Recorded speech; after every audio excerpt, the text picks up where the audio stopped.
Over a long enough time span, essentially all sensible training routines amount to the same results, which means that almost all optimization is basically pointless. So we have two people in this example. Person 1 does a simple routine only focusing on the essential compound lifts. Proper nutrition, focusing on good foods, hitting their daily protein intake every day, and bulking and cutting depending on their goals, as well as making sure to sleep well at night.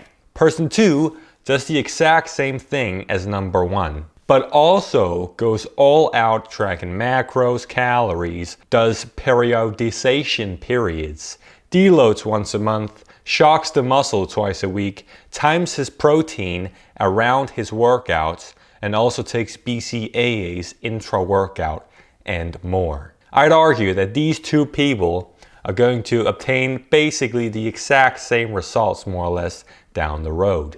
In other words, keeping things simple and focusing on the core fundamental basics is going to give you the exact same results as optimizing every little aspect of your training and nutrition, just with much less complication, mental expenditure, and time as well. You're going to spend less time training, less time thinking about nutrition, etc.